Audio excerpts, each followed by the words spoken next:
visão de Deus não é a visão do homem. Você pode ler comigo? Eu gosto quando a igreja lê. Vamos lá. A visão de Deus não é a visão do homem. Diga assim, graças a Deus por isso. Já estaríamos fritos se a visão de Deus fosse a nossa visão. Mas amém. Porque a Bíblia diz que os planos dele não são os nossos planos. Os caminhos dele, ele diz, não são os vossos caminhos. Ele tem planos melhores, caminhos maiores que os nossos.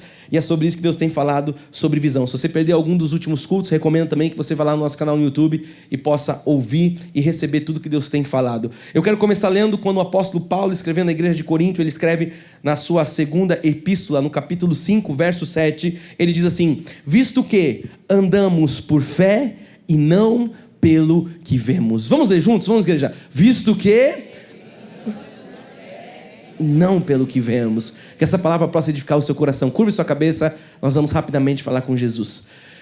Pai, te damos honras e glórias. Obrigado, Jesus, por esse momento abençoado. Obrigado pelo tempo de louvor. Obrigado por esse ofertório próspero. Obrigado, Jesus, pelos teus sinais em nosso meio. Obrigado, Pai, por tudo que estamos vivendo como igreja. Estamos vivendo um Kairós. Estamos vivendo, Jesus, um tempo especial. Estamos vivendo, Jesus, um marco. E não pelo que nós estamos vivendo de conquista somente, mas pelo que o Senhor tem feito espiritualmente no nosso meio. A Tua palavra, Jesus, tem cortado os nossos corações, a Tua palavra tem nos edificado, a Tua palavra tem nos abençoado, e eu creio que hoje não será diferente, Deus. O Senhor assenta esse povo, Jesus, para trabalhar, para cuidar, para exortar. Que possa ser assim também, Jesus. Usa a minha vida, que eu diminua e que Tu cresça, Jesus, para que o Teu amor, a Tua graça seja revelada, que caia em terras férteis, que são os nossos corações, a Tua palavra, porque eu creio que produzirá sementes, frutos a 100 por 1 desta semente. Eu oro em nome de Jesus, para a glória de Deus, e o povo que ama Jesus diga amém e amém. Glórias a Deus. Meus irmãos amados, povo de Deus, aqueles que são conduzidos sempre em triunfo, aqueles que estão vivendo um tempo especial, aqueles que estão dando passos em direção a uma visão profética, aqueles que estão prestes a pisar numa terra nova. Se você diga amém. Olha só, nos últimos cultos nós temos estudado sobre esse tema, sobre visão. Fala comigo, visão. E não é, logicamente, que a visão do homem, porque essa visão é limitada. Eu tenho ensinado a igreja, da parte de Deus, através da palavra, que a visão de Deus é uma visão espiritual, é a visão do coração. Para nós que somos eleitos, para nós que fomos escolhidos e fomos predestinados, Deus tem uma visão para esse povo. Fala assim, Deus tem uma visão para mim. Eu já ensinei você que Deus tem uma visão para a igreja como um todo, a Universal Assembleia dos Santos, mas Deus tem também uma visão para cada um de nós. Existe um chamado, existe um propósito onde Deus quer que nós sejamos atuantes, onde Deus quer que nós nos coloquemos numa brecha, onde nós podemos nos posicionar de acordo com a visão de Deus, para que nós possamos viver os sonhos de Deus nas nossas vidas. Então hoje eu volto mais uma vez para falar da parte do Espírito, que a visão do homem não é a visão de Deus, é o tema de hoje. Eu disse aqui brincando, mas não é brincando, é graças a Deus por isso. Porque imagine só se Deus fosse baseado por uma visão humana. Se o nosso Deus fosse um Deus que coubesse na nossa racionalidade, na nossa cabeça, nos nossos pensamentos. Se o nosso Deus fosse um Deus previsível. Se o nosso Deus... Aí seria um Deus com letra minúscula, como qualquer outro Deus deste mundo, deste século. Mas mais uma vez eu afirmo, porque esse é o tema que Deus me inspirou. A visão de Deus não é a visão do homem. Então existe uma grande diferença de uma visão humana para uma visão divina. E nós precisamos saber identificar isso, porque o inimigo ele tenta nos confundir.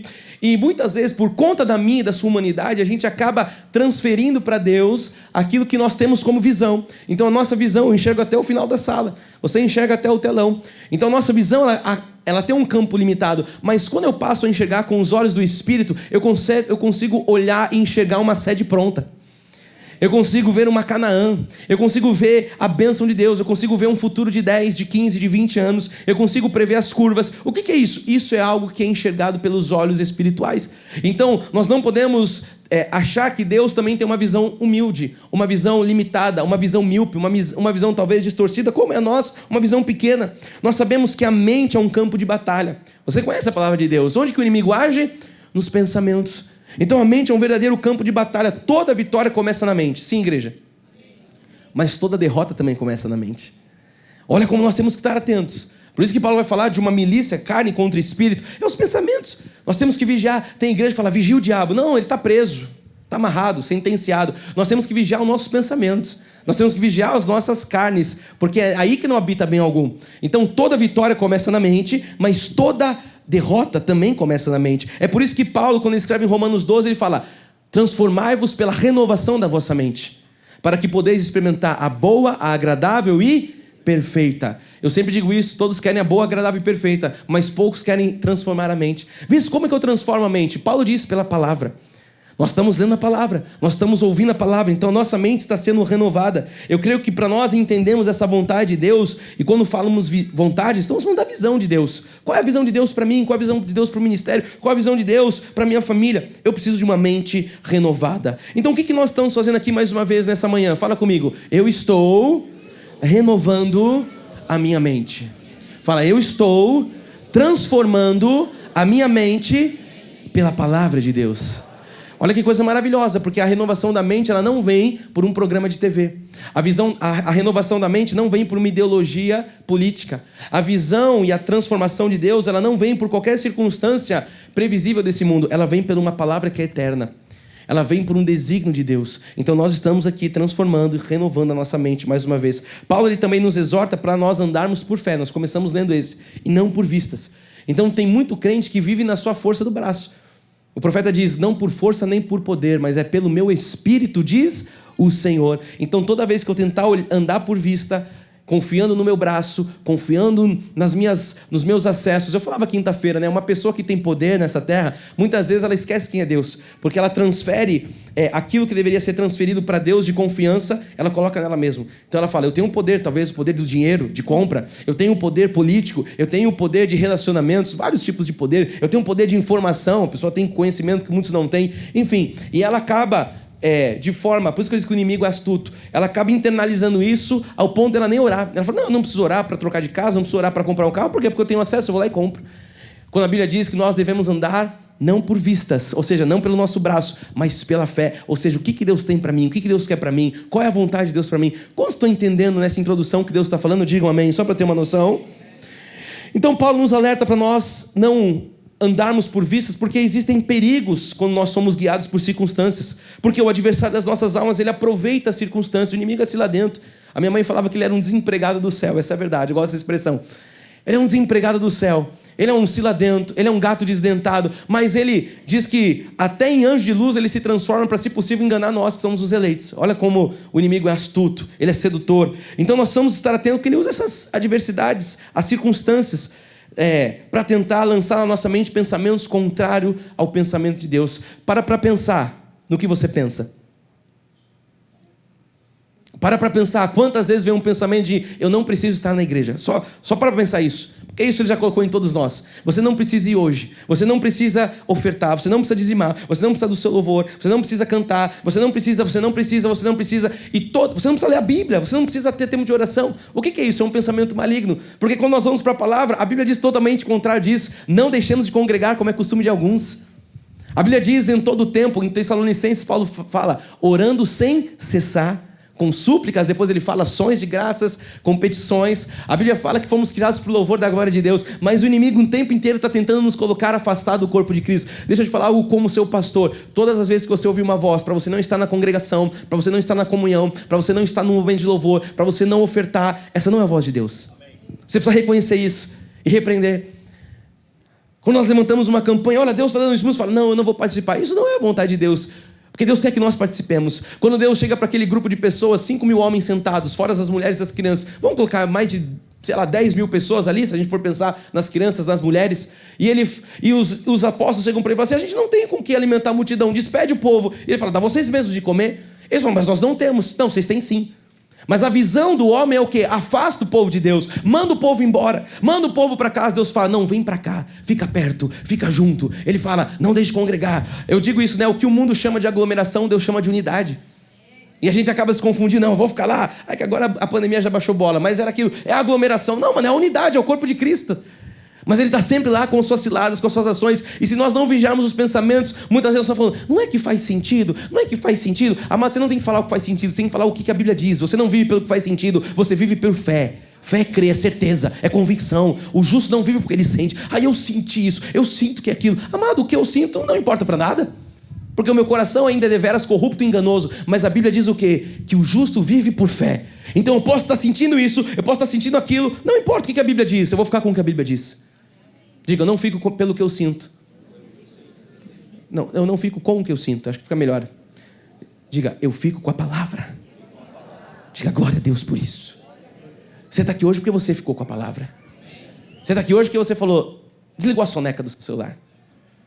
Você falou, não, 5 minutos. Não, eu vou levantar, vou tomar um banho, vou para a igreja. Espero que você tenha tomado um banho, mas você veio para a igreja.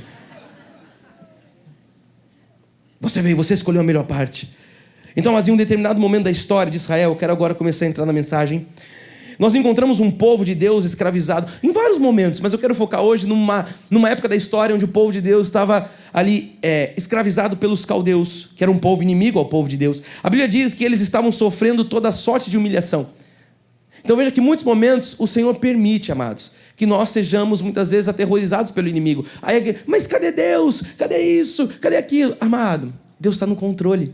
Era o povo de Deus, era o povo de Israel. Mas Deus permitiu que eles tivessem... A gente estudou aqui semana passada, Neemias, 150 anos, uma geração, outra geração, outra geração, outra geração, com muros derrubados, até que Neemias se levanta e fala, eu estou lá na Pérsia, eu preciso ir lá para Jerusalém, os muros estão derrubados. Só que Deus permitiu, por conta de pecados, enfim, que o povo estivesse naquela condição. Mas chega sempre um tempo que Deus levanta alguém para mudar o status quo da coisa. E eu creio que é o que Deus está fazendo com as nossas vidas nesse tempo. Com a minha vida, com a sua vida. Deus está nos levantando para nós sermos pessoas de visão. Então, voltando aqui para a história, eles estavam vivendo toda sorte de humilhação, estavam vivendo afrontas, estavam vivendo insultos. E nesse contexto, o diabo coloca 3 pensamentos na mente do povo, fazendo com que eles comecem a pensar errado a respeito deles mesmos. Então, vamos lá, se você está vivendo uma condição hoje, uma situação de frustração, de medo, de talvez humilhação, atenção nos seus pensamentos, igreja, porque é nesse momento que o diabo tenta fazer com que você pense algo errado a respeito de você mesmo.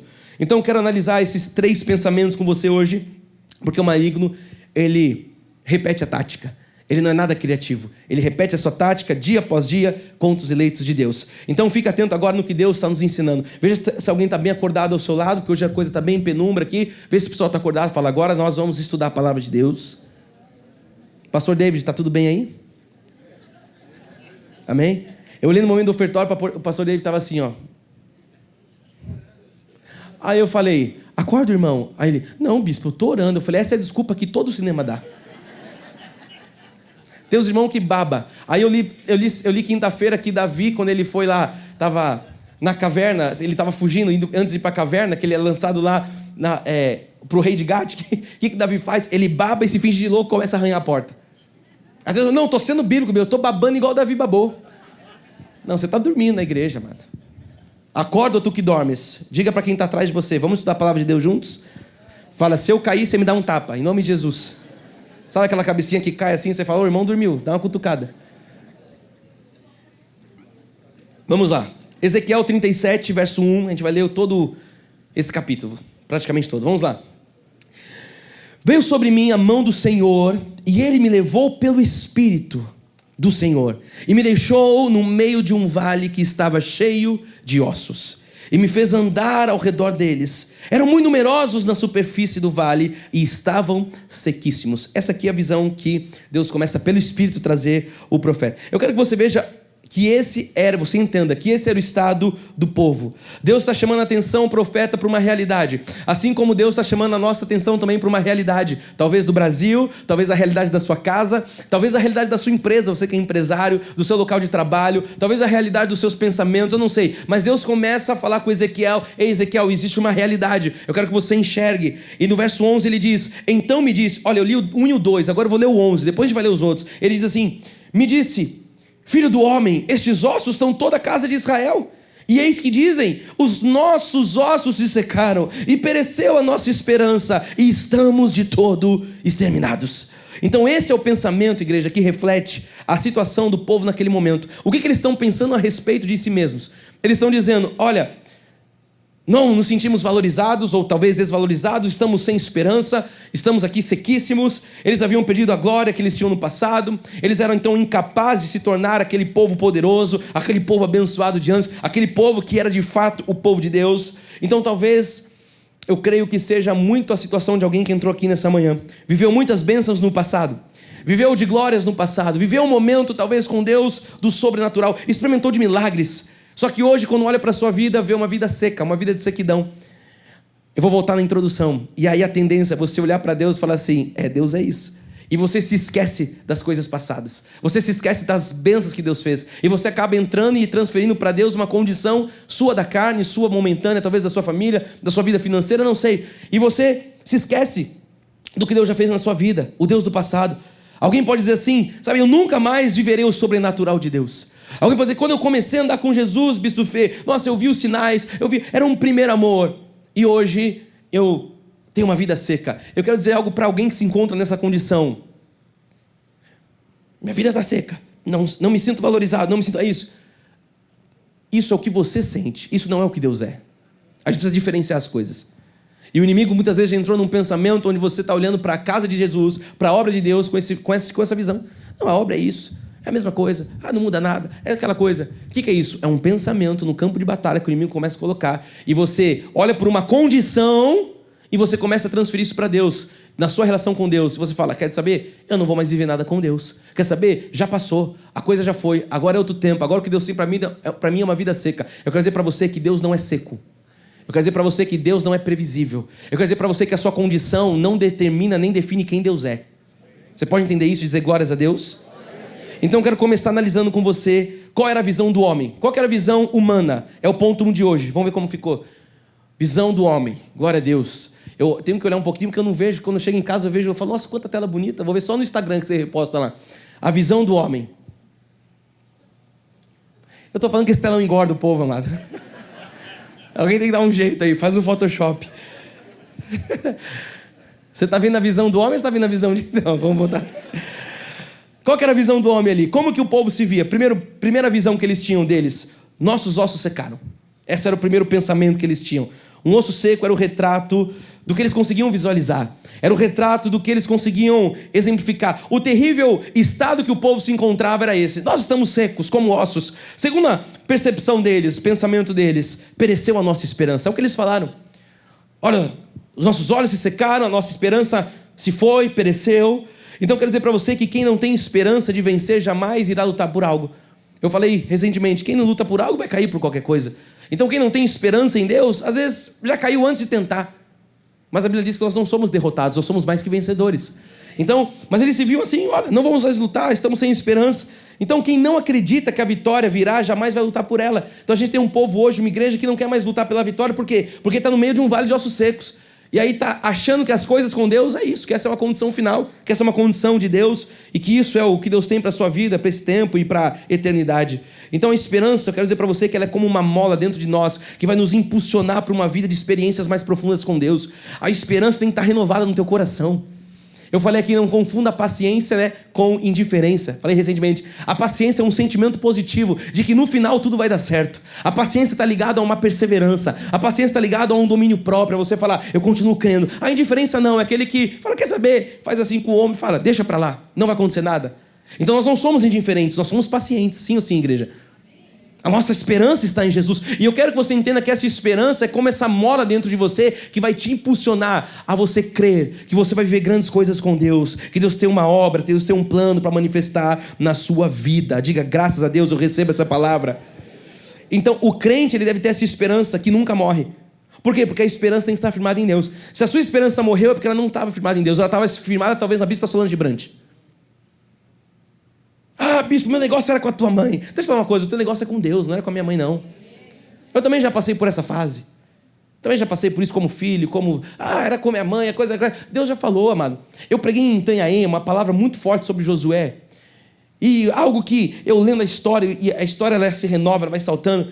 O que eu entendi quando Deus chegou para Moisés, falou assim, quando Deus chegou para Josué e falou, Josué, Moisés, meu servo é morto. Sabe o que Deus estava falando para Josué? Josué, você está vivo. Eu sei que é forte isso, mas essa é a verdade.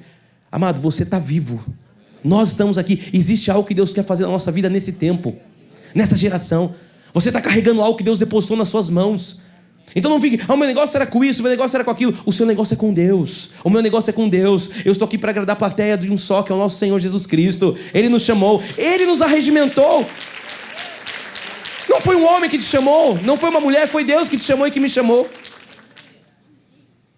Então nós temos que ter essa esperança, porque ela nunca deve morrer. Nós temos a esperança no que, igreja? Na ressurreição dos mortos, na transformação do nosso corpo, no arrebatamento. Nós temos esperança no milagre, nos dons do Espírito Santo agindo em nós, através de nós. Só que Israel não tinha mais essa esperança. É como estava o povo ali. Eles achavam que jamais sairiam da escravidão dos caldeus. Essa é a nossa condição, escravidão.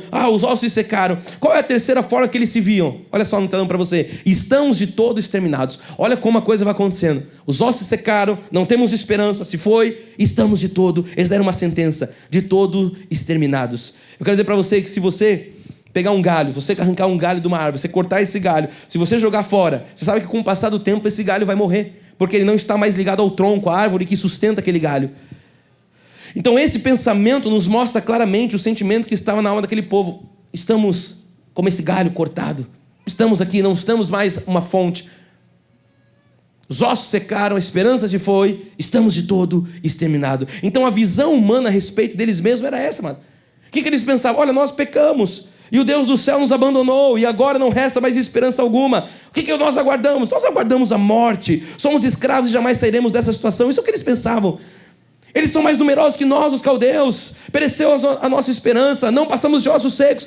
Sabe, estamos esperando apenas sermos recolhidos. Se alguém entrou aqui com essa esperança, ou com esse sentimento, melhor dizendo, bispo, eu estou só esperando ser recolhido. Amado, enquanto você está respirando, Deus tem algo para manifestar na sua vida. A gente postou um vídeo, né, tia Angelina? Você falando glória a Deus. A tia Angelina é uma senhora que é uma bênção. Ela é uma avó minha, ela é avó do meu primo, mas eu também é minha avó, pegou a gente no colo. Na ceia ela pegava e dava o vinho. Não era suco de uva. Dava o suco de uva pra gente no colinho, assim. A tia Angelina falou, eu creio que eu vou pisar nessa sede, assim como Josué, como Caleb, com 80... Vocês viram o vídeo, né? A gente postou aquele vídeo, tia Angelina, na rede social. Com 80, 85 anos, ela me abraçou aqui e falou, eu creio. Amanda, é isso, uma senhora.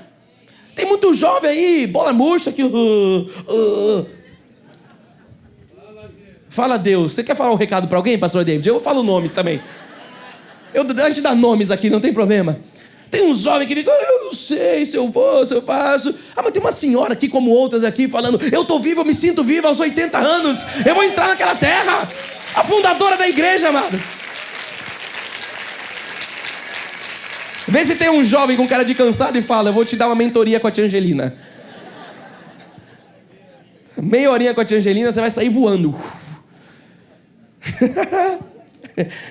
Amado, esse é o pensamento do povo de Israel diante da situação difícil que eles tinham, que eles viviam. Estavam se encontrando.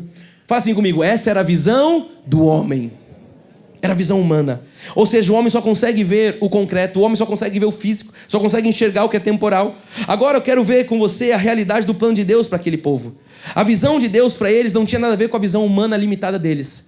Mas eles já tinham dado até uma sentença, seremos de todo exterminados. Então, igreja, eu volto a afirmar, Deus quer que nós vivamos a visão dele, não a nossa visão. Eu vou dizer de novo, Deus quer que você viva a visão dele para a sua vida, e não a sua visão. Ele é muito claro quando ele diz, os meus pensamentos não são os vossos pensamentos. Os meus caminhos não são os seus caminhos. Salomão diz em Provérbios 16, olha, o homem pode fazer planos, mas a resposta certa vem dos lábios do Senhor. Você pode ter entrado aqui, meu plano é esse, eu vou comprar um barco, eu vou viajar, eu vou fazer isso, eu vou construir, eu vou fazer. Deus pode falar, o seu plano é esse, meu filho, que eu tenho para você. E enquanto você ficar nesse braço de ferro, você vai perder porque você é a parte mais fraca. Agora, quando você fala, Senhor, eu me submeto à tua vontade, aí você vive algo que é muito melhor, muito maior, muito perfeito, muito agradável, porque é a vontade de Deus para a sua vida. Então Ezequiel 37, o verso 1 diz, veio sobre mim a mão do Senhor, e ele me levou pelo Espírito do Senhor e me deixou no meio de um vale que estava cheio de ossos, e me fez andar ao redor deles. Eram muito numerosos na superfície do vale, e estavam sequíssimos. Então me perguntou o filho do homem, acaso poderão reviver esses ossos? Respondi, Senhor Deus, tu o sabes. Então vamos começar a entender agora. A gente viu o primeiro ponto era a visão do homem, o segundo ponto é a visão de Deus. Vamos começar agora a ver como Deus vê. Você está pronto para isso? Colocar a lupa de Deus, os óculos de Deus, a visão de Deus, começar a enxergar como Deus diz. O meu pai sempre faz uma oração, que eu possa aconselhar como Deus aconselha, que não seja o meu conselho, seja de Deus. Que essa seja a minha oração hoje, que você passe a não ver com seus olhos, mas passe a ver com os olhos de Deus. Qual que era a visão de Deus? Qual era o pensamento de Deus para aquele povo? Então Deus mostra para o profeta Ezequiel um vale de ossos secos, uma visão tenebrosa, talvez uma visão assustadora. E Deus faz uma pergunta a Ezequiel, fala, Ezequiel, esses ossos aí, eles podem reviver? Poderão esses ossos aí terem vida? E aí você sabe que a pergunta de Deus já mostra a intenção em mostrar ao profeta Ezequiel a sua capacidade de fazer coisas impossíveis e extraordinárias. Quando Deus está perguntando algo para você, meu amado, entenda que Deus já tem uma resposta. Mas Deus sabia o que ele poderia fazer. Mas ele traz Ezequiel para essa visão. Ei, Ezequiel, você está vendo toda essa condição? Esses ossos podem viver. Ezequiel está um pouco perdido. Eu não sei, Senhor, tu sabes. Então, na pergunta, Deus já revela a intenção. Na pergunta, a gente tem quase a resposta de Deus. Quantos conseguem compreender isso pelo Espírito? Então, a pergunta de Deus está mostrando a intenção ao profeta. Olha, eu tenho a capacidade, Ezequiel, de fazer coisas extraordinárias. Coisas impossíveis. Deixa eu dizer algo para você que entrou aqui perguntando. Deus pediu uma resposta. A resposta é essa. Deus pode fazer coisas extraordinárias, fora da sua capacidade, fora dos seus olhos. Era um vale de ossos secos, muito numerosos. E Deus está perguntando: pode, Ezequiel? Pode? Tu sabes? Então, diante desse quadro, ele respondeu isso: tu sabes? Eu creio, como eu disse, que o profeta até então estava um pouco, talvez perdido, ou sem entender muito o porquê de estar ali naquele vale. O porquê dessa pergunta, o que está acontecendo, Senhor? Mas Deus começa agora a falar com o profeta. E percebe então todo o processo que Deus ele vai trazer ao revelar a sua visão ao profeta Ezequiel. Por que eu tenho que entender o processo de Deus com Ezequiel? Porque Deus usa o mesmo processo com a gente.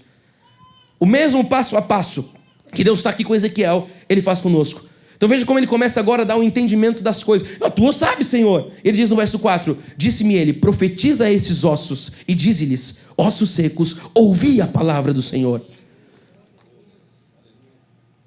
Mas no plano humano, osso seco não tem vida. Num plano humano, ossos secos não têm ouvidos. Repara que Deus começa então a falar coisas com base naquilo que ele estava para fazer. Deus começa a falar com Ezequiel, falando: Ezequiel, você está vendo com a sua visão. Eu estou falando com base naquilo que está para acontecer. Eu falei da multiplicação dos pães e dos peixes. Eu não sei porque o Espírito está me levando a esse lugar hoje. Talvez alguém precise entender que Deus vai trazer uma provisão sobrenatural essa manhã. Mas Deus, quando chega através de Jesus, na manifestação de carne, ele chega para os discípulos e fala: dá vocês mesmos de comer. O que ele está ensinando? Uma logística de um milagre. Ele está preparando porque vai acontecer um milagre. Porque eles estão olhando apenas pães e peixes. Não vai dar 5, 2. Como é que vai alimentar essa multidão gigantesca de pessoas? Só que Deus já está dando uma ordem com base naquilo que ele vai manifestar. Você está entendendo o que ele está falando com o profeta? Ele está falando: Ezequiel, fala com esses ossos. Você está vendo o que está acontecendo? Por quê? Porque Deus já tem algo preparado para fazer. Quando Deus te traz para um culto, igreja, entenda isso. As perguntas, os confrontos, é baseado naquilo que ele já está para fazer na sua vida. Só que você não está vendo com a sua visão humilde e limitada. Aí você está muitas vezes reclamando: Deus, vale-me Deus, o que será de mim? Rasga as vestes, que nem o povo judeu no passado. Rasgo minhas vestes, E Deus está falando: ei, homem de pequena fé. Então, voltando para a história, ele fala com Ezequiel com base naquilo que estava, para acontecer. Ele não está falando com base na realidade momentânea. Igreja, quando a visão de Deus começa a ser mostrada, quando ela começa a ser revelada, o profeta começa então a entender que as coisas não estão então baseadas na visão dele, no vale, nos muito numerosos ossos. O profeta começa a entender que não está no plano humano. O profeta começa a enxergar como Deus vê. O profeta começa a dizer: peraí, não é então o que eu estou vendo, é o que Deus está falando. O profeta precisou ser levado para um plano do Espírito para conseguir discernir as coisas espirituais. Você consegue compreender isso? Eu estou vendo a coisa humana, eu estou vendo ossos. E Deus fala: eu vou te levar para o campo agora espiritual. Paulo fala um pouco sobre isso em 1 Coríntios 2. Ele fala assim: porque qual dos homens sabe as coisas do homem? Porque qual dos homens sabe as coisas do homem? Senão o seu próprio Espírito que está neles. A gente sabe das coisas humanas. Assim também as coisas de Deus, ninguém as conhece senão o Espírito de Deus. Olha o que ele diz no 14. Ora, o homem natural não aceita as coisas do Espírito de Deus porque eles são loucura. Alguém pode estar falando: isso é loucura que ele está pregando. Falar que ossos vão ouvir, falar que eles vão conquistar 6 milhões. Uma abençoada falou: bicho, a minha amiga perguntou, como é que eles vão fazer isso? Eu falei: fala para ela que Deus vai prover. Mas quando vocês assinaram, tinha 50 mil na conta, que era aquele que a gente tinha arrecadado. E a gente falou: Deus proverá. Ou vivemos por fé ou não vivemos por fé. Eu quero dizer para você que 2 já foram. Já estamos aí. Eu creio que hoje já foi mais um. Isso, mas são 6 milhões. Tem gente que fala: são 6 milhões. Amado, o que é isso para o dom de todo ouro e toda prata? É que você está olhando no campo natural. Você está olhando com base nas coisas naturais. E Deus está pegando a igreja e falando: ei, igreja, Cristo vive. Venha para o campo espiritual, Cristo vive. No natural, são 6 milhões. O gráfico vai subir, vai furar o teto. É muito grande.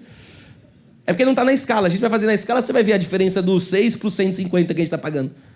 5, né? A parcela final.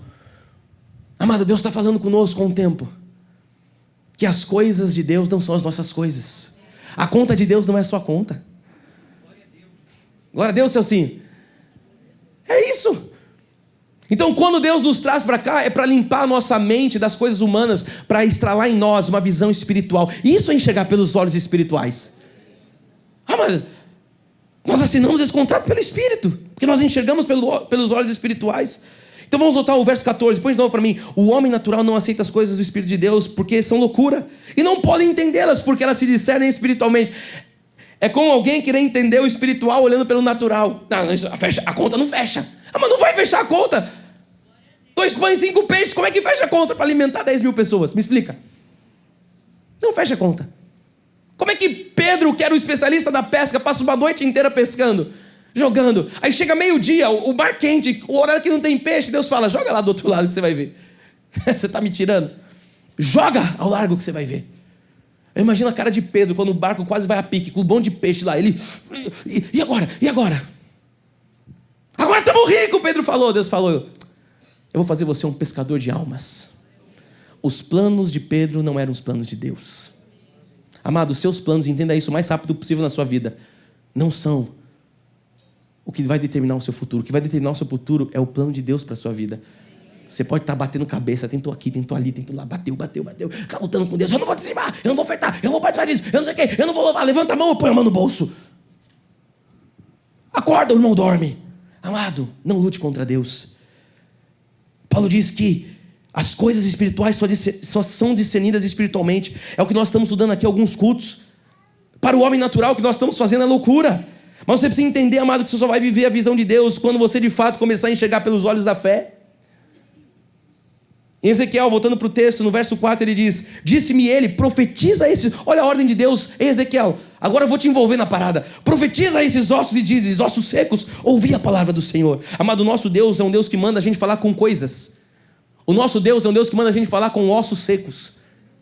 O nosso Deus é o Deus que manda a gente profetizar, falar com ossos. Ele diz no 5, assim disse o Senhor a estes ossos, eis que farei entrar o Espírito em vós e vivereis.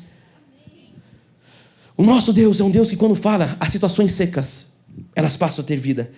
Por isso ele pode falar hoje com você, com qualquer área seca da sua vida. Qual é a área que você entrou aqui falando, bispo, aqui é sequidão. Aqui eu não vejo futuro, não vejo perspectiva. Talvez é um casamento falido, uma conta bancária, um corpo doente, uma mente destruída, um coração duro. Ele diz no verso 6, porém tem dois sobre vós, farei crescer carne sobre vós estendereis pele, porei vós o meu espírito, e vivereis, e sabereis que eu sou o Senhor.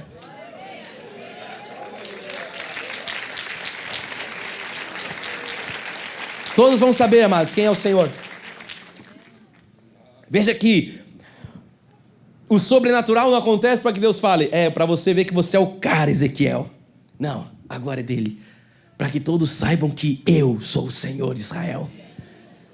Eu estou acima dos caldeus. Eu sou o Deus de vocês. Então esse é o nosso Deus que fala com coisas secas. E nesse ponto eu queria chamar a sua atenção para a fé e para a obediência do profeta. Porque o profeta, ele via, era real o que ele estava vendo. Ele foi levado pelo Espírito, era um vale de ossos secos. Ele não podia se basear na sua lógica. Ele não poderia se basear no que os seus olhos estavam vendo humanamente falando. Então eu penso verdadeiramente nessa luta de Ezequiel, na lógica que estava dentro dele. No que ele estava vendo, e a voz de Deus falando para ele. Fala com esses ossos, fala com o osso. O que é isso que o Senhor está falando? Então pensa essa luta da realidade com a voz de Deus, mandando ele fazer algo. E ele tinha que lançar uma palavra sobre aquele vale. Eu quero dizer para você, amados, que exatamente o que, talvez essa encruzilhada, encruzilhada não é muito bom, que é onde fazem macumba, né? Mas esse lugar que Ezequiel estava, nessa transição, você acha uma palavra aí que o Espírito vai te dar, nesse lugar que ele estava, talvez de confusão. Ué, tem ossos secos, o que eu tenho que falar com o osso? Talvez muitas pessoas estejam aqui também assim nesse momento. Talvez a sua situação é um vale seco. Eu quero dizer para você que nós temos que lutar e nós temos que profetizar. Nós temos que confessar a palavra. Temos que manter firme a nossa confissão. Nós temos que olhar pelos olhos da fé, amado. Nós temos que olhar pelos olhos da fé. Mesmo que você não tenha entendido, não esteja entendendo, como talvez Ezequiel. Pode reviver esses ossos? Você está falando, Senhor, eu não sei, tu sabes. Senhor, eu não sei. Quem sabe é o bispo Fê, talvez. Quem sabe é os pastores da igreja. situação que você precisa hoje entender que Deus está olhando, que Deus está te tirando de uma zona de conforto, que Deus está mexendo com algo aí dentro. Eles estavam lá presos pelos caldeus. Amado, é a luta do natural com o espiritual que Paulo fala. O natural grita uma coisa, o natural quer te provar uma coisa, mas Deus está aqui do outro lado falando: faça o sobrenatural, fique com a minha palavra. Mas bispo, humanamente isso aqui é loucura. Aí Paulo fala: as coisas do Espírito não se discernem naturalmente pelo homem natural. As coisas do Espírito se discernem espiritualmente. Por isso que a nossa maturidade espiritual precisa ser desenvolvida. Então aqui nós temos um segredo precioso, vai aparecer para você na tela. Para nós vivermos a visão de Deus, nós não podemos viver baseados na lógica e nem no que nós vemos. Quantos querem viver a visão de Deus? Esqueça a sua lógica. Esqueça o seu padrão. Esqueça a sua mentalidade. Bispo, mas falaram que eu estudei só dá para chegar até aqui. Falaram que a minha cor, falaram que de onde eu vim, da minha etnia, falaram que a minha escolaridade. Amado, esqueça o padrão do homem e fique com a visão de Deus para a sua vida. Eu conheço um Deus, amado, que é o Deus que nós estudamos no domingo passado, que chega para um Neemias, um copeiro, um sommelier, um provador de vinhos, para que o rei não fosse envenenado. E ele fala: Neemias, você se vê como um copeiro, eu te vejo como um governador de Israel. Aí eu só provo vinhos. 150 gerações passaram. Neemias, é com você que eu tenho uma coisa, uma grande obra. O meu semblante está triste. Aí tudo coopera. O rei olha para ele, o rei Artaxerxes. O que você tem, Neemias? Que você está com seu semblante caído. Não estaria eu, rei, se a cidade dos meus pais estão com os muros derrubados, as portas queimadas, assoladas. O que você quer, Neemias, que eu faça? Amado, é um Deus que inclina o coração de um rei para o sommelier. Você está entendendo? Você consegue ver a perspectiva de você chegar na sua empresa, o seu patrão falar: o que você quer, amado? Eu falei domingo passado, Sara riu e você também riu, né? Eu falei: Deus vai inclinar corações de patrões para ajudar na nossa causa aqui. Aí uma igreja riu. Eu falei: é que você está rindo porque você está olhando com os olhos naturais. A Bíblia diz que o ímpio ajunta para depositar em favor do salvo, amada. Eu não sei você, mas eu fico com o que a palavra diz. Podem me chamar de louco, podem falar: esse moleque tá doido. Amado, eu tô aqui na loucura da pregação. Eu tô discernindo as coisas pelo Espírito, não pelas coisas naturais. Neemias era um sommelier, era um copeiro, mas Deus falou: não, você é o próximo governador de Israel. Você vai reconstruir em 52 dias o muro. 52 dias, amados. Ele reconstruiu aqueles muros. Diz que o povo se engajou. Ele falou: deixemos de ser opróbrio. 150 anos o povo sendo escravizado, sendo opróbrio. O povo de Deus. Não era sobre muros, era sobre a glória de Deus. Era sobre o povo de Deus estar sendo humilhado, sendo, desprezado. E Deus fala: Neemias, você como um copeiro, eu vou te levantar como um governador. Amado, eu não sei a sua condição, o que você estudou, o que você é, mas Deus pode colocar hoje assentado entre os príncipes. Eu creio, amados, de todo o meu coração, que lá no CID estão os próximos ministros do STF. Eu creio que estão os próximos médicos, os próximos advogados, talvez o próximo presidente da República. Eu creio no próximo CEO do Google. Eu creio nessas crianças, por isso nós estamos investindo nelas. Daqui 10, 15 anos, não vamos perder essas crianças por ideologia de gênero. Eles estarão assentados entre os principais desse século. O que é isso? Eu estou olhando com os olhos espirituais. Se fosse pelos olhos, fica entretendo as crianças aí, fica brincando. Nós estamos fazendo culto para as crianças. Estou aprendendo o poder da oração, o poder da oferta. Se prepara, você que fica lutando com o bolso, mas seu filho vai fazer você ser um dizimista. E comece a preparar uma semente para o seu filho trazer. Vou falar uma coisa: o meu filho recebe uma mesadinha de mim e mais da Lurdinha, que é a Lurdinha que dá mesada pro meu filho. Continua assim, Lurdinha, tá bom? Deus está te usando muito. Ela tá aqui, ela traz o dinheirinho, ela trazia bala antes, ela falou: não, traz um dinheirinho. Ela vai dando um dinheirinho pra ele e ele vai guardando. Ele aqui, ela, vamos guardando. E a gente vai dando, tal, ele compra as coisinhas dele. Aí ele falou: papai, quanto que eu tenho no meu cofrinho? Eu falei: por que, Lourenço? Ele: quanto que eu tenho no meu cofrinho? Eu falei: lá vai. Eu quero comprar um tênis da Nike. Abre aí o celular, eu falei: vamos ver, o dinheiro é seu, vamos lá. Ele tira o dízimo e tal, vamos lá. Quero esse tênis. Aí depois ele acha que ele tá milionário, né? Que ele fala: mas agora eu quero isso aqui. Eu falei: não, é ou o tênis ou... Eu quero uma mala da Kipling. Eu falei: a mala da Kipling, a Lurdinha vai ter que dar muita oferta pra você comprar a mala da Kipling. Enfim, tira aqui, tira lá. Assim de estar lá com as crianças. O Lourenço estava com R$1.000 no cofrinho dele. Ele virou pra mim essa semana e falou: papai, quanto que precisa pra comprar o terreno da igreja? Eu falei: 6 milhões. Ele falou: eu posso dar meus R$1.000 pra igreja? Eu falei: Lourenço, e o seu tênis? Não, eu quero doar meu dinheiro pra igreja. Eu, como pai amado, o que eu falei? Eu podia falar: não, compra o tênis. É R$1.000 que a Lourdinha te deu, que o papai te deu, que a mamãe te deu, que a avó deu, que o vô deu. Eu falei, Lorenzo, coloca tudo nas mãos do Senhor. Amado, eu sei o que eu estou enfiando dentro do coração do meu filho, inculcando a palavra de Deus. Eu sei o quanto ele quer o tênis e a mala. Mas, amado, o coração dele está sendo inclinado. Está sendo inclinado por Deus. Papai, eu quero. Eu falei, tá bom, prepara, traga seus R$1.000 para a igreja. E Deus vai prover o tênis, a mala. Amado, é isso que nós estamos ensinando para as nossas crianças. Nós estamos entretendo crianças. Nós estamos ensinando crianças a serem verdadeiros servos de Deus. Para você viver a visão de Deus, você não pode viver baseado na sua lógica ou naquilo que você vê. Obedeça a Deus incondicionalmente. Viva na prática do dia a dia. Viva a visão dele. Então vamos correr aqui que eu tenho muita coisa para pregar ainda. Jesus Cristo, eu estou na página 1? Não, está repreendido aqui, estou na 7. Deixa eu clicar aqui para ir para 7. Isso, em nome de Jesus. Eu tenho 11, tá? Eu estou na 7. Eu gosto de deixar você claro já, porque depois, amado, 11 para 7 dá tempo, até 11h30 a gente acabar. Ezequiel 37, verso 7 em diante diz: Então profetizei segundo me fora ordenado. O profeta obedeceu.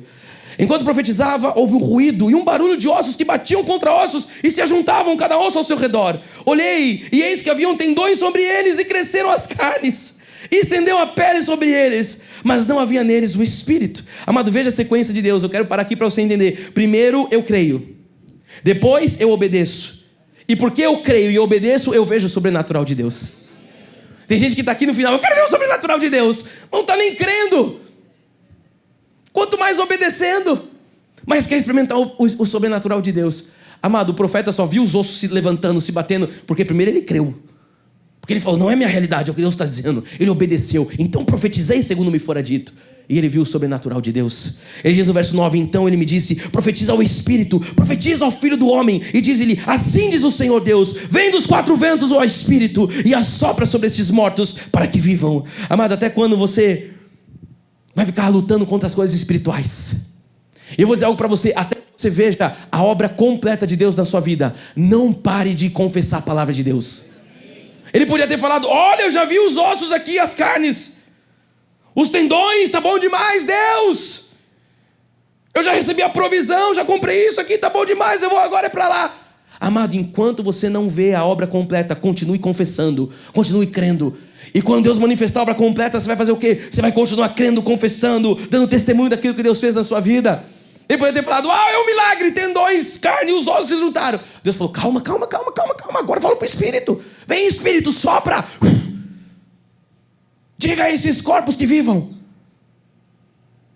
Ele diz no 10, profetizei como ele me ordenara, e o Espírito entrou neles, e viveram, e se puseram em pé, um exército sobremodo numeroso. Amado, só depois do que o profeta Ezequiel fez, de obedecer, de crer, de colocar a sua lógica de lado, de ignorar o que seus olhos estavam vendo, só depois dele profetizar conforme a palavra do Senhor, é que ele viu o sobrenatural acontecer.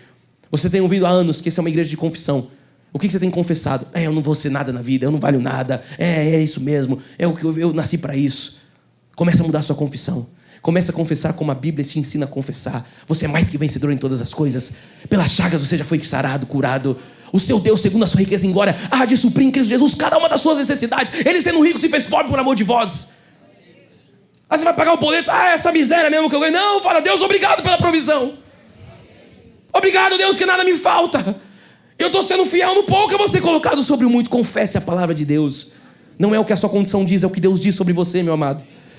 Mesmo que no começo ele não estivesse ali, talvez entendendo o que estava acontecendo. Mesmo ele não entendendo o que estava fazendo ali. Mesmo ele não entendendo a ordem de Deus, talvez. Mesmo ele vendo aquele vale medonho, aterrorizante, ele profetizou. E a consequência da atitude, da fé, da ousadia, a consequência da obediência dele foi o quê? O sobrenatural aconteceu e Deus lhe deu a revelação completa da situação. Mais uma vez, eu quero o sobrenatural. Amado, obedeça, creia. Obedeça, creia, obedeça, profetize. Bispo, eu não estou entendendo por que Deus me levou para esse lugar nesse tempo da minha vida. Eu não estou entendendo por que isso no meu ministério. Eu não estou entendendo por que no meu casamento. Eu não estou isso. Começa a conversar a palavra de Deus. Pega o teu marido, pega a tua esposa e começa a orar com ele. Começa a declarar palavras de vida dentro da sua casa. Pega os seus filhos, vocês são flechas que vão ser lançadas nas mãos do Senhor. Começa a declarar a palavra de Deus. Foi o que Ezequiel fez. O problema é que você está aqui esperando o sobrenatural, mas você está lá, que nem o jovem murcho lá. Vai acabar, acho que a bateria, né? Não? É o inimigo que está querendo que eu pare de pregar? Ô diabo, se desligar o microfone, eu grito! Precisam do microfone, amado. Deus tirou a igreja, tirou tudo, a gente grita. E vamos. Olha só, para a gente começar a ir para o final. A gente está no verso 10. Mas foi no 11 que Deus revelou a visão. Aqui eu já tinha lido 11 lá em cima. Mas eu quero que você entenda. O Senhor mandou ele fazer, ele não revelou o que era tudo aquilo. Você consegue compreender a sequência? Ele começa no 1, no 2 e tal, a gente chegou no 10. É que eu já li o 11 lá em cima, mas é só no 11 que Deus diz, ó, vamos ler o 11 de novo. Então me disse, filho do homem, estes olhos... Aí Deus dá um revelamento. Deus dá a revelação. Deus dá um entendimento. Revelamento não existe, tá? Eu tô brincando. Deus dá revelamento. É quando é da carne. Eu tenho um revelamento. Deus dá revelação aqui. O bispo Ricardo que fala essas coisas, fica na nossa cabeça. Ele diz, filho do homem, estes ossos são toda a casa de Israel. Eis que dizem, os nossos olhos se secaram, pereceu a nossa esperança, estamos de todo exterminados. Amado, veja como Deus é lindo. Às vezes nós não entendemos o porquê de uma situação.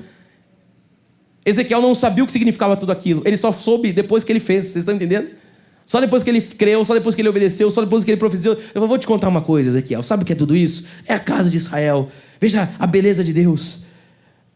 Veja, muitas vezes a gente não entende uma situação da nossa vida, mas só depois da gente obedecer é que Deus vai nos dar um entendimento. Assim foi comigo, amados, tantas vezes na minha vida. Eu sei que você também. Eu não estou entendendo isso, bicho.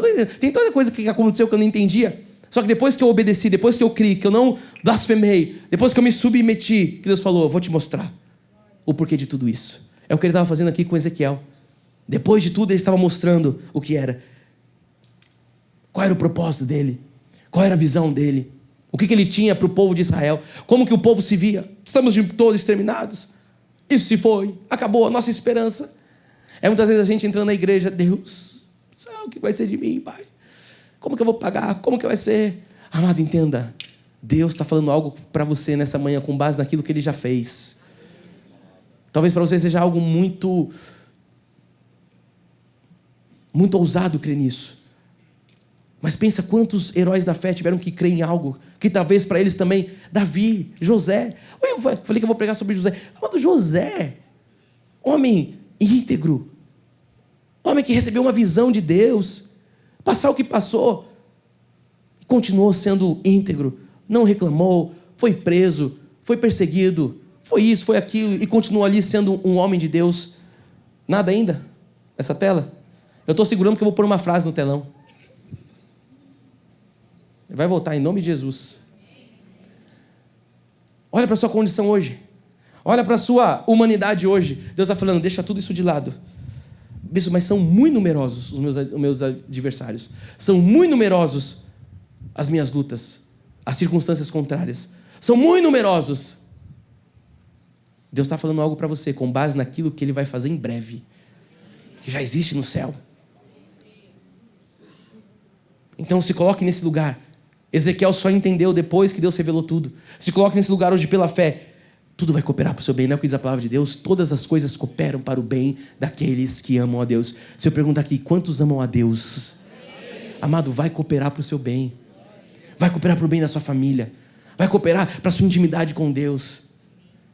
Eu sei que falar isso, talvez, no momento do olho do furacão, você pode estar entendendo nada. Alguém falava para mim, bispo, quando sua mãe faleceu, tudo vai cooperar para o bem. Ah, amado, você tem que crer nessa hora. Como que vai cooperar para o bem? Como, Deus? Talvez. Mas tudo coopera para o bem. Tudo tem um tempo determinado. Há um propósito para tudo. Há um tempo para todo propósito debaixo do céu. Você consegue me ajudar a pregar para quem está do seu lado dizendo isso? Há um tempo de um propósito de Deus na sua vida. Tem um kairós de Deus na sua vida.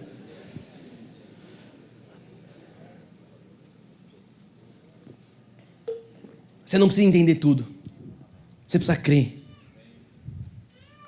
Se eu fosse ter que entender tudo para crer naquilo que Deus tem para manifestar na minha vida, amado, as coisas não aconteceriam. Se eu tivesse que ficar esperando, Deus, eu só vou crer depois que eu entender isso. Eu só vou crer depois que eu entender aquilo. Eu só vou crer depois que acontecer aquilo. Eu só vou crer. Não é assim que funciona. Eu já citei aqui, bem-aventurado os que não viram, mas creram. Talvez seja o clichê mais gospel que digam. Mas você não precisa ver para crer, você precisa crer para ver. É por isso que agora a gente vai entrar com essa frase no telão. Agora sim, tem coisas na vida que você só vai entender depois que você obedecer. Você só vai entender depois que você obedecer. Se você quiser entender antes, amado, você não vai entender. Mas foi depois que Ezequiel obedeceu que Deus revelou para ele o que eram aqueles ossos. Deus revelou para ele qual era o porquê daquilo tudo. Então nós podemos perceber esses 3 pensamentos do povo. Não tinham nada a ver com o pensamento de Deus. O que eles disseram? Os nossos ossos secaram, pereceu a nossa esperança, estamos de todo exterminado. Então, igreja, mesmo que eles se sentissem totalmente rejeitados, desamparados, sem esperança, sem visão, sem vida, pensamentos derrotistas, Deus revelou a sua grandeza àquele povo. Falou, os seus pensamentos não são os meus pensamentos. O que Deus estava dizendo para eles? Olha, eu vou restaurar o meu povo, eu vou colocar dentro deles o meu espírito, eu vou trazê-los de novo para a terra de Israel, e eles saberão que eu sou o Senhor. Essa era a visão de Deus. Não era derrotistas, não era se foi esperança, não era secaram os ossos. A visão de Deus não é a visão do homem. Fala comigo, a visão de Deus não é a minha visão.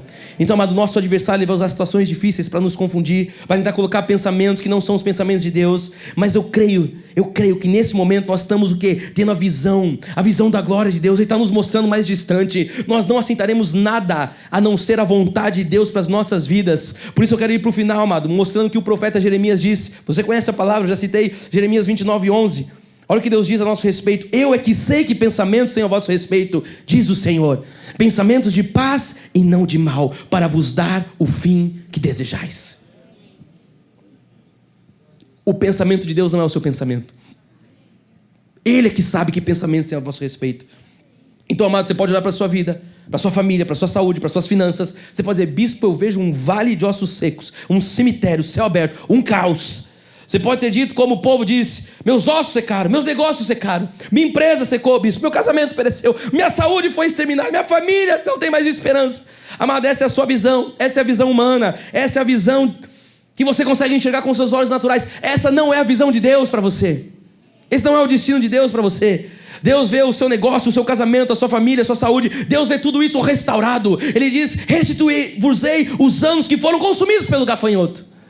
Essa é a visão de Deus, um Deus de restituição. Então, para a gente ir para o final, ponto 3, a gente viu como era a visão do homem, como era a visão de Deus, e agora, como Deus opera a sua restauração em nossas vidas. Talvez seja a pergunta de alguém aqui. Primeira forma, Deus opera a sua restauração pelo poder da palavra. É o que diz lá no verso 4, disse-me ele. Olha, Deus falou, Deus verbalizou. Profetiza esses ossos e dize-lhes. A gente vai sair daqui hoje dizendo a ossos secos, amados. Ossos secos, ouvi a palavra do Senhor. Então a palavra tem o poder de renovar. A palavra tem o poder de transformar nossa mente. Ela tem o poder de nos santificar, de nos lavar, de nos purificar, de nos ajudar contra o pecado. A palavra tem o poder de nos guiar na escuridão da vida. A palavra nos livra de toda tentação. Bispo, está vindo uma tentação. Não vem tentação que não vos é humana. Junto com ela Deus provê livramento, é o que diz a palavra. A palavra provê livramento. Então quando nós ouvimos a palavra e depois a nossa fé, nós colocamos a nossa fé naquilo que está escrito, assim como nervos, assim como tendões, assim como pele cresceu sobre aqueles ossos, eu quero dizer para você que coisas sobrenaturais vão começar a acontecer em nós. Coisas sobrenaturais vão começar a acontecer no nosso meio. Eu já vejo isso pela fé, amado. Coisas sobrenaturais, sabe? À vista de todo. Aí os olhos naturais vão começar a ver aquilo que no mundo espiritual já existe. Os seus olhos vão falar, eu estou vendo os tendões, mas Deus já tinha falado que tinham tendões. Você só vê, eu estou vendo carne, Deus fala, já tinha carne. Eu estou vendo um espírito agora. Por quê? Deus já tinha falado. E o que você fez? Você alinhou a sua palavra, você alinhou a sua declaração com a voz do céu. Você alinhou aquilo que Deus falou e você profetizou em linha com o que Deus falou. Então nós estamos começando a ser preparados para essa realidade, amado. Deus está nos preparando. É como disse, uma mola dentro de nós que é essa esperança para a nossa vida. Sabe, nós estamos aqui atentos à palavra do Senhor. Vai acontecer como Deus está dizendo. O ponto 2, ou melhor, o segundo motivo dentro do ponto 3, Deus opera a sua restauração pelo poder do Espírito Santo. O que diz a parte B do verso 6? E porém em vós o Espírito, e vivereis, e sabereis que eu sou o Senhor. Amado, eu creio que essa é uma das maiores bênçãos recebidas de Deus. Nesse pacto nós sabemos que nós já somos templos do Espírito Santo. Nós já temos o Espírito Santo habitando dentro de nós. Então a palavra de Deus, o que ela faz? Ela cria em nós uma condição de nós vivermos um milagre do Espírito Santo. É o que a palavra está fazendo hoje. É o que Deus fez lá, que Jesus fez na multiplicação dos pães. Primeiro manda sentar. O que é isso? O povo está ouvindo a palavra, manda sentar. Porque vai acontecer um milagre. O que é isso? A palavra prepara a terra para o milagre vir. Deus está preparando o teu coração, a tua mente, tirando pensamentos derrotistas, pensamentos humanos, para que você experimente desse milagre sobrenatural. Para que o milagre aconteça. Então não importa a situação que você esteja vivendo, eu quero dizer para você que Deus tem total poder para mudar essa situação. Deus tem total poder. Não interessa os pensamentos que rondam a sua mente. Não importa que os seus olhos estejam vendo. O importante é os pensamentos que Deus tem a teu respeito. O importante é a visão de Deus para a sua vida. O verso 12 em diante vai dizer: portanto, profetiza e diz-lhes: assim diz o Senhor Deus, eis que abrirei a vossa sepultura e vos farei sair dela, ó povo meu, e vos trarei, olha só agora, amado, isso aqui está ligado conosco, e vos trarei a terra de Israel. Amada, a terra de Israel é uma Canaã, é uma terra que manda leite e mel. Deus está falando: eu vou trazer vocês para esse lugar, para uma terra de promessa, para uma terra de um desígnio que eu tenho. O verso 13 diz: sabereis que eu sou o Senhor, quando abrir a vossa sepultura e vos sair dela, povo meu, porém em vós o meu espírito e vivereis, e vos estabelecerei na vossa própria terra. Então sabereis que eu sou o Senhor, disse isto e o fiz, diz o Senhor. Amado, não tem Ezequiel na parada, é Deus falando: eles vão saber que eu sou o Senhor, Ezequiel. Fica de lado agora que eu vou mostrar quem sou eu, o que Deus estava dizendo. Então mesmo que você esteja numa cova, mesmo que você esteja numa sepultura enterrado, amado, creia nessa manhã que Deus está interessado em mudar toda a sua história. Deus está interessado em escrever uma nova história, em escrever páginas novas a partir de hoje. Você tem que crer nisso, amado, porque isso é a palavra, esse é o poder do Espírito Santo. Eu tenho 9 minutos, vem cá, Cristo Vive Music, eu tenho 9 minutos, eu vou ler Sofonias. Não vem ainda não, fica aí, Rubão. Lembrei de algo. É tanta coisa na nossa cabeça, tem que ir. Vamos ler Sofonias 3:20. Naquele tempo, eu vos farei voltar e vos reconciliarei certamente. Olha a convicção. Farei de vós um nome e um louvor entre todos os povos da terra, quando eu vos mudar a sorte diante dos vossos olhos, diz o bispo Fernando Brant. Diz quem, igreja? Então Deus está dizendo que vai mudar a sua sorte diante dos teus olhos. O que é isso? Ele vai mudar aquilo que os seus olhos estão vendo. Eu enxergo os ossos secos, eu enxergo a condição, a falência, a dor, o casamento que se foi. Enxergo. Deus está falando: eu vou mudar a sua sorte diante dos seus olhos. Quantos têm fé aqui hoje para crer com isso com os olhos espirituais? Mas ele diz, olha, ele vai fazer algo de unidade. Ele diz: um louvor. Vos farei um povo, ele diz. Então, amados, que nós sejamos amantes da palavra de Deus, cheios do Espírito, para nós vivermos aquilo que Deus designou para nós. Eu quero dizer para você, eu estou acabando de verdade. Olha, vamos deixar definitivamente a nossa visão humana de lado. Deixa de lado. Para você que está na obra de Deus há 20 anos, há 30 anos, há 40, 50, Deus está falando: deixa a sua visão de lado. Você que fala: agora é só sequidão, agora é para a próxima geração. Deus está falando: ei, eu estou falando que os ossos vão reviver, eu estou falando que vai ter tendões, eu estou falando que o sobrenatural que você viveu no passado, você vai viver no presente, porque eu sou o mesmo de ontem, hoje serei para todo sempre. Amado, Deus não tem limite, igual o seu cartão, que ele já fez um milagre suficiente na minha vida, acabou o limite. Amado, Deus é ilimitado. Diga: Deus é ilimitado. Deixa definitivamente isso de lado. Os seus eus, a sua visão humana. Sabe, somente a visão de Deus é perfeita. Somente vivendo dessa visão, dando passos nessa visão. Eu falei quinta-feira, amado, a palavra profética está apontando para lá. Eu não posso querer ir para cá. Bispo, eu estou pensando em retroceder. Eu estou pensando, bispo, quer saber? Eu acho que na lei, amado, não se coloca vinho novo em odre velho. Não sei o que Jesus falou, você tem a revelação. Não, eu vou cavar na lei, eu também vou passar numa água lá. Amado, o povo queria retroceder para o Egito. Deus está falando: é para frente que vocês vão. Deus deu visão para um monte de gente aqui nesse tempo todo. Um monte de gente. Bispo, Deus falou comigo isso. Bispo, eu tive a visão disso, eu tive aquilo. Essa é a hora de você lembrar da visão, porque não é a visão humana. Eu acho que eu vou retroceder, eu acho que eu vou voltar, eu acho que eu vou abandonar. Deus está falando: é hora de levantar acampamento, a terra está lá. Ei, vamos. Aí eu vou ser louco e ignorante e falar: não, eu quero voltar para lá, Deus. Eu quero voltar lá para aquele canto, eu quero lá ficar remoendo, eu quero chorar. Amado, parece que o teu passado tenha sido bom de glórias. Deus está falando: o que te move é uma força motriz. A força motriz é o quê? Uma visão profética de futuro. Nós não somos dos que retrocedem, nós somos dos que avançam. A voz de Deus, como é que você define a voz de Deus? É Deus, é minha carne. A voz de Deus sempre vai mandar você avançar. A voz de Deus vai falar para você retroceder. Ele te tirou de um lugar da escravidão. Ele está falando: ei, avança. É Canaã, é glória. É mais que o suficiente. Lembra, igreja? Ué, você tem que lembrar o que Deus tem falado há anos. É mais que o suficiente. Ele diz: é um ano de bênção tríplice, é um ano sobrenatural. Bispo, será que 6 milhões? Amado, Deus está falando há anos. Agora que chega a hora, a gente vai ficar aqui naquele povo falando: eu preferia lá, porque, amado, aquele povo morreu com a mordedura das serpentes. Eu preferia no deserto. Eu preferia lá no Egito, porque a gente tinha carne. Pelo menos tinha carne nas panelas. Olha que povo. Só que a gente vem pro povo hoje do século XXI que pensa a mesma coisa. Ah, quer saber? Eu preferia a minha vida lá. Eu preferia antes. Eu preferia no jugo da lei. Eu preferia lamber o pão. O pão não. O chão, o tapete, o pó. Você entendeu? Eu queria lamber aquilo. Eu queria o pastor me aprisionando mesmo. Aí Deus fala em Gálatas: foi para a liberdade que eu te libertei. Foi para a liberdade que Ele te libertou. Você tomou da ceia hoje.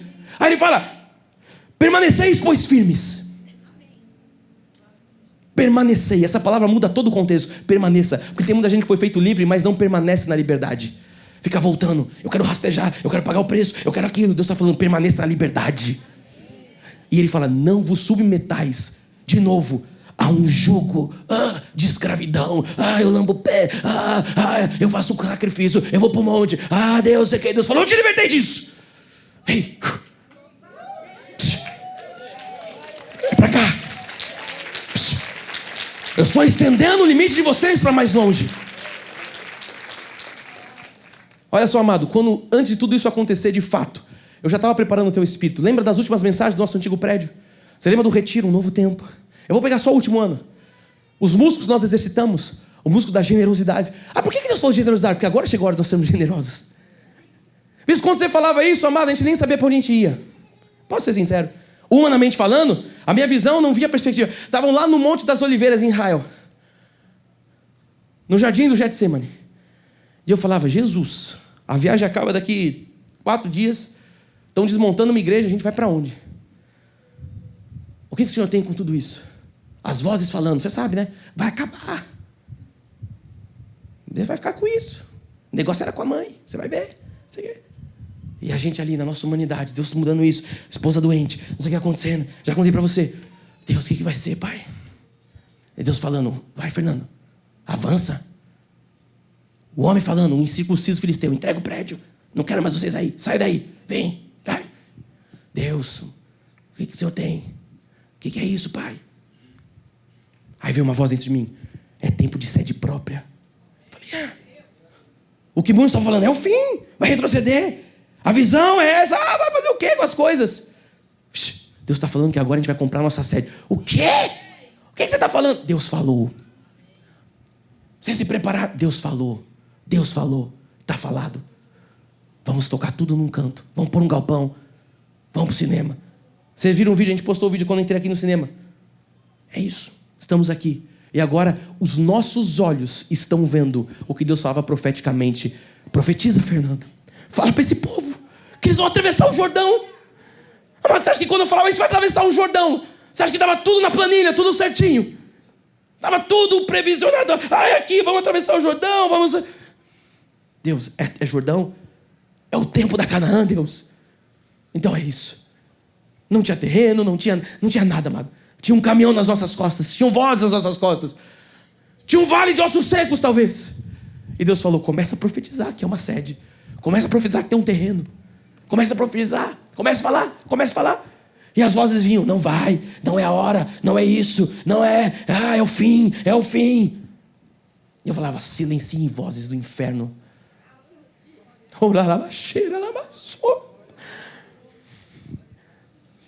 Há muitas vozes, diz a palavra. Elas têm sentido. Mas no meio dessas vozes, eu quero a voz do céu. Eu quero a voz dele. Eu quero a voz do meu dono. Ele falou: é isso, Fernando. Eu falei: é isso. Eu fico com Deus. E as coisas começaram com muita luta, com muito desafio. Acha cinema. Quanto que é? Uau, é o valor da aula. A nossa igreja é uma igreja de excelência. Vamos honrar um cinema. É isso, é aquilo. Qual é as coisas? Aí é um office, é um galpão. Agora fala: transforma o office para fazer culto da semana. Senhor, é isso aqui. É o lagar que o Senhor nos deu. Vamos aqui, vamos fazer isso, vamos fazer aquilo. Amados, provai e vê que o Senhor é bom. Eu não tenho força nenhuma humanamente falando. Não tenho poder nenhum na minha carne. Mas eu quero dizer para você que juntos nós somos mais fortes. Amados, juntos nós somos indestrutíveis. Porque um exército numeroso começou a se levantar. Não foi o que disse o profeta?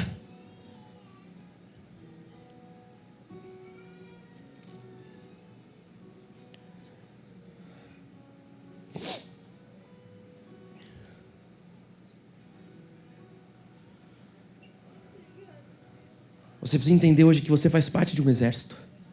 E quem te chamou para essa obra não foi Bispa Solange, Apóstolo Miguel, Bispo Rai, Bispo Fernando. Eu não teria capacidade de ir até você, amado. Foi um desígnio de um Deus que te ama, que te conhece, que te elegeu antes da fundação do mundo, que te arregimentou para isso. Não lute contra Deus. Não lute contra os desígnios dele. Crede nos seus profetas e prosperareis, é o que diz a palavra. Deus está anunciando algo. Ele tem dito, algo saiu à luz. Mas ele diz, não considerei as coisas antigas. Para você ver o novo que está saindo à luz, você não pode considerar o antigo. O antigo tem que ficar lá, para você viver o novo de Deus. Amado, você consegue entender o poder da unidade? Nós exercitamos o músculo da unidade, você lembra disso? Exercitando, você lembra aquele vídeo que eu passei no retiro daquele homem, daquele soldado que ia lá e pegava? O que era aquilo? A unidade. Essa é a hora da unidade. Deus estava já falando, e nós estávamos profetizando, e agora os milagres, eu quero dizer, a gente está no meio de um milagre, você consegue perceber isso? Isso é para sua casa, isso é para sua vida, isso é para tua empresa, para o teu negócio, para tua família, para os teus sonhos, entenda isso em nome de Jesus. O que Deus está fazendo no altar é para estender toda a igreja. Mas esse altar creu, esse altar obedeceu, e esse altar está vendo o sobrenatural de Deus. Não inverta essa ordem, não queira o sobrenatural de Deus sem crer e obedecer. Creia, obedeça, porque Deus vai destravar coisas na sua vida. Esse é o poder da unidade. Diga, nós somos juntos mais fortes. Diga, juntos nós somos mais fortes. Olha quem está do seu lado e fala assim, eu sou com você um em Cristo. Diga isso para quem está do seu lado. Diga aí, para quem está atrás de você, juntos nós somos mais fortes. Diga, juntos nós somos mais fortes. Amado, comece a falar isso com força, porque esse é o poder que Deus quer. Ele diz que levantou um exército numeroso, amado, é o que Deus está fazendo aqui. Diga, juntos nós somos mais fortes. Amado, eu nem estou ouvindo sua voz. Diga, juntos nós somos mais fortes. Você está vendo o poder da palavra? Deixa eu achar alguém no meio do cinema aqui. Levanta alguém que é ousado na fé aí. Michele, fala assim. Não, levantou agora depois que ela ficou de pé. Eu ia mexer com a Michele, que levantou a mão, bate no teto a sua mão, você viu, né? Karina, levanta de novo e fala, juntos nós somos mais fortes. Levanta e fala, Paulo, juntos nós somos mais fortes. Fica de pé, Karina, vai lá. Quem está lá atrás? O Marcão, fala junto. Fica de pé, fica de pé. Fica de pé, Paulo. Levanta mais alguém e fala aí, juntos nós somos mais fortes. Vai, Heloísio. Vai, abençoada. Vamos, juntos. Levanta e fala. Juntos nós somos, levanta e fala. Juntos nós somos mais fortes, igreja. Juntos, deixa eu ouvir tua voz. Juntos nós somos mais fortes.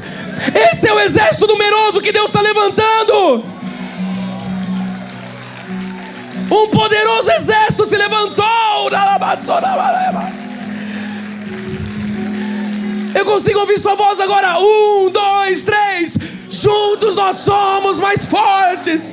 Você consegue fazer muito melhor. Ô Rubens, segura um pouco aí que eu quero ouvir sua voz da igreja. Vamos lá. 1, 2, 3. Amado, isso aí está parecendo o jardim de infância. Eu vou mostrar para você que você pode fazer sempre melhor. 1, 2, 3, vamos! Mais uma vez, 1, 2, 3. Mais uma, 1, 2, 3. Juntos nós somos. Diga glória a Deus. Dê uma salva de palmas a Ele. Esse é o poder da unidade. Esse é o poder de Deus. Feche os seus olhos, levante suas mãos. Pai, obrigado por esse dia. Obrigado, Jesus, por essa comunhão santa. Obrigado, Jesus, pelos teus feitos. Pai, estamos aqui sem filtro, Jesus. Estamos aqui totalmente disponíveis a Ti. Estamos aqui, Senhor, rendidos ao Teu amor. Estamos aqui, Pai, submetidos à Tua mão. Jesus, obrigado porque nós somos um corpo bem ajustado, Jesus. Obrigado porque hoje o Senhor está, Senhor... Eu posso ver, Deus, o Senhor mudando mentes nessa manhã. Eu posso ver o Senhor inclinando corações. Pai, obrigado, Jesus. Eu posso ver o poder da palavra cumprindo os desígnios. Ela não voltou vazia, Jesus, obrigado. Oh, Jesus, pensamentos estão sendo trocados nessa hora. Mentes estão sendo renovadas nessa hora. Oh, Jesus, não estamos aqui fazendo uma obra humana, Pai. Nós estamos aqui, Pai, fazendo uma obra que é espiritual. Humanamente os nossos olhos não enxergam esta obra. Humanamente nós não poderíamos dar passos. Humanamente, Pai, diziam é o fim. Mas nós estamos aqui para declarar que a visão de Deus não é a visão do homem, Pai. Obrigado. Obrigado, Jesus, porque a tua visão nunca foi a visão da maioria, a visão do povo. Oh, Jesus, a tua voz não é a voz do povo. Obrigado porque a tua voz é a voz do milagre. Obrigado porque a tua voz, Pai, é a voz que coloca um caminho no deserto. A tua voz é aquela que coloca rios no ermo. Obrigado, Jesus, por tão grande salvação. Obrigado, Pai, obrigado. Meus corações enchem de gratidão, Jesus. Eu oro, Pai, para que nós possamos permanecer nesse lugar de unidade, para que nós possamos permanecer, Jesus, nesse lugar onde o Senhor tem nos levantado. Esse lugar, Pai, de uma só fé. O Senhor nos ensinou há tanto tempo, uma só fé, um só Senhor, um só batismo. Isso é unidade, Pai. Oh, Jesus, divisão significa duas visões. Nós não temos duas, não temos três, não temos quatro. Nós temos uma visão, que é agradar o teu santo nome, que é nos submeter à tua vontade, quer dizer, se Deus diz, amém. Se Deus diz, nós fazemos. Pai, levanta um povo que crê, que obedece assim como Ezequiel. Oh, Pai, talvez alguém tenha entrado aqui com vales, com ossos secos. Deus, naquele vale só havia ossos secos, mas junto com aqueles ossos havia uma palavra, que era a tua palavra, Jesus. E a tua palavra mudou aquela condição. O povo dizia, se foi a esperança. O povo dizia, os ossos secaram. O povo dizia, pereceremos, estamos de todo exterminados. Mas o Senhor diz, fala a estes ossos, Ezequiel. O Senhor diz, profetiza a esses ossos. Pai, no momento que o profeta ouviu, creu, no momento que o profeta obedeceu, o sobrenatural aconteceu. Eu quero profetizar, Pai, na autoridade do teu sangue. Eu quero profetizar assim como Ezequiel. Agora, em nome de Jesus, toda situação de vale de ossos secos, receba tendões, receba carnes. Nós começamos a declarar, Pai, os ossos se juntando, um barulho acontecendo.